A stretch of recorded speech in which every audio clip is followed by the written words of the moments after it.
Hello and welcome back to another update as we cover the latest developments throughout the front line in the Russo-Ukrainian war. We start out to the south here to the north of Novomikhailivka, where the Russians have made this small advancement in the northern parts.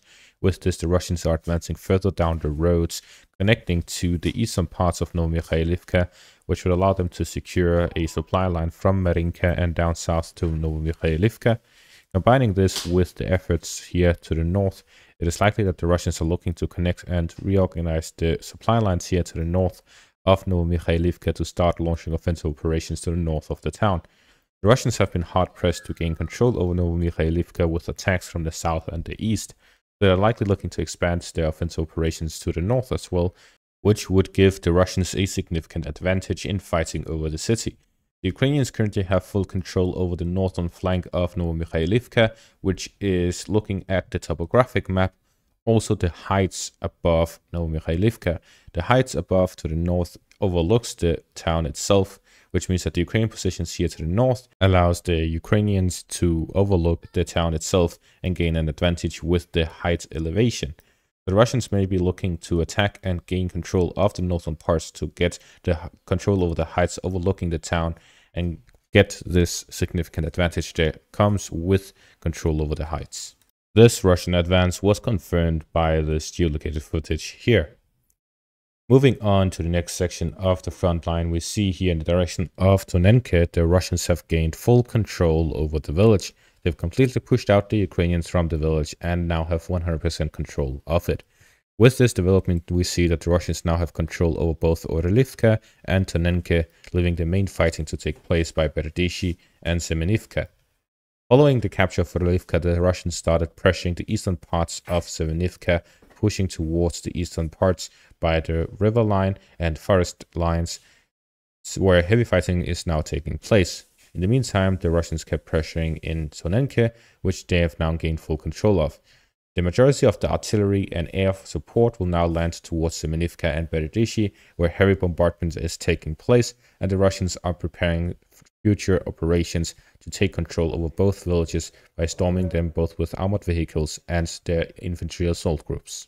Moving on to the next section of the front line, we see here to the south of Bakhmut, there's been reports of a Russian advance here by the reservoir and lakes here to the east of Klishivka. With this, there is further operations by the Russians to regain full control over the railways. And if the Russians succeed with that, we may see operations moving to the south of Klishivka towards the Ukrainian fortifications in the area and a renewed pressure in the northern parts and towards Klishivka itself. The Russians have an interest in simply cutting off the Ukrainian positions here to the south of Klishivka. However, there are crossings across the canal line, which allows the Ukrainians to resupply even if it was physically cut off between the Russian positions and the canal. As such, the Russians will be looking to gain full control over the canal line itself, which is heavily fortified by the Ukrainians, as we can see with the fortifications being mapped out on this map. And the Ukrainian fortifications, trenches, and fortified positions throughout the southern flank of Bakhmut means that the Russians have to continue to launch offensive operations to gain full control of it. We're seeing that the main focus is now taking place in Ivanivsky, where offensive operations have restarted after an operational pause, and the Russians are looking to now gain control over the western parts of the town. So in the Bakhmut front, the offensive operations have restarted, and the Russians are looking to gain further control over the positions and push the Ukrainians back towards the canal and across. A bit further north here in the direction of Belorivka, there are also positional fighting taking place right here. With this geolocated footage from the south of the village, we see Russian assault groups taking offensive operations here to the south of the village. With this, we see that the Russians are looking to expand their zone of control there as well. There's continuous positional fighting all throughout the front line, all the way from Robotene in the south to Kivka in the north, and also fighting in Krinki in the southwest. So with all of this, the Russians have restarted offensive operations. They've significantly increased the bombardments with the FAB 500s and FAB 1500s, and there's now also reports of FAB 3000s being mass produced, and with that the Russians will now be able to launch even bigger explosions on these fortified positions of the Ukrainians.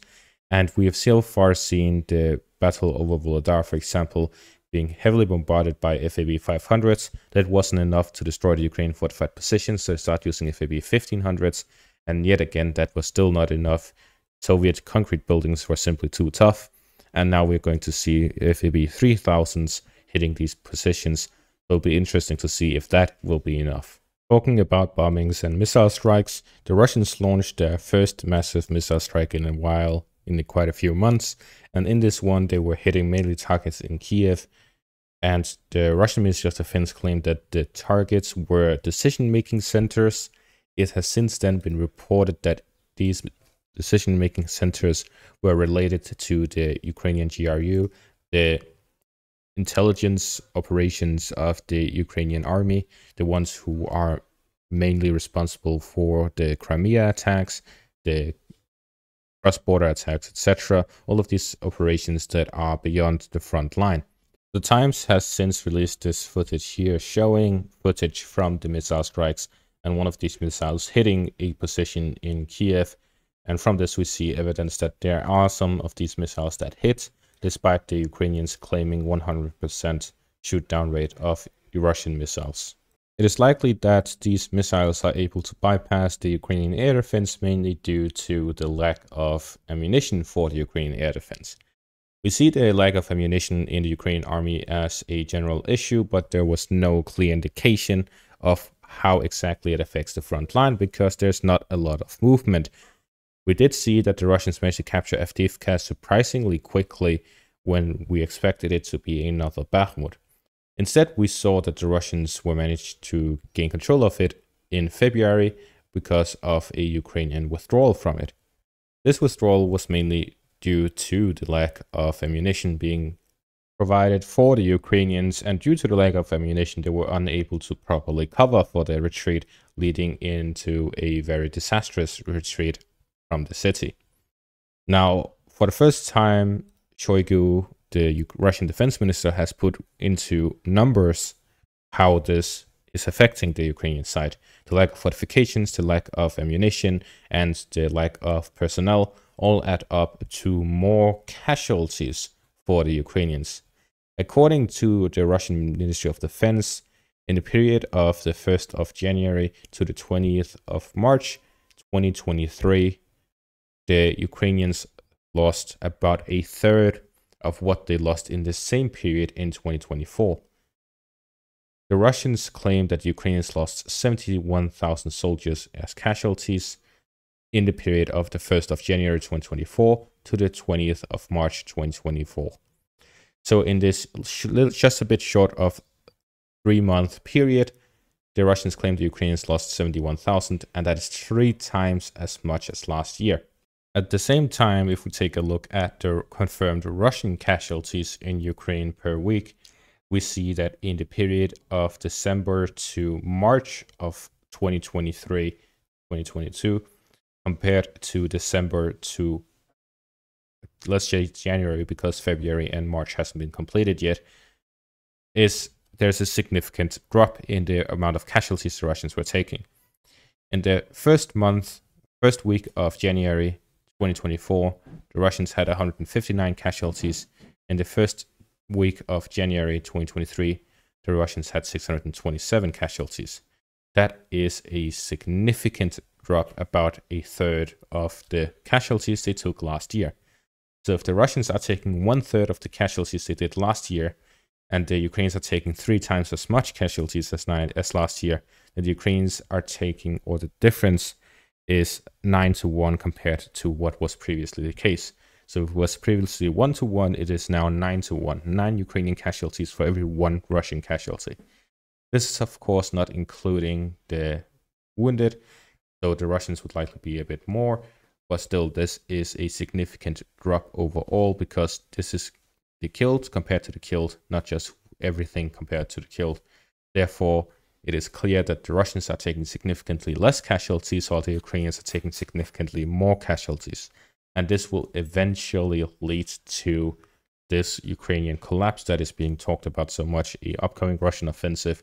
All of these things are signs of, or symptoms of, the changed situation by the front, where the Russians are gaining a bigger and bigger advantage the more days go by, and the Ukrainians are losing more and more as time goes by due to the lack of military aid, due to the difficulties with the mobilization, and among other things. So all of this all combines to the Ukrainians taking more casualties, the Russians taking less casualties, and now we are going to see the complete shift in the battlefield as soon as the Russian offensive begins, because we'll be returning not to the Ukrainian summer offensive, not to the Russian winter quote-unquote offensive where Wagner was storming Bakhmut, but we'll be returning to February 2022, where the Russians had the biggest advantage they had throughout the war. And this is going to be what we're going to be returning to once the Russians start their offensive. The Russians likely right now have the biggest advantage they've had since the war began, and even before the war, there has not been such a big advantage for the Russians this whole period. And that is going to be all for this update. Thank you all for watching and have a great day.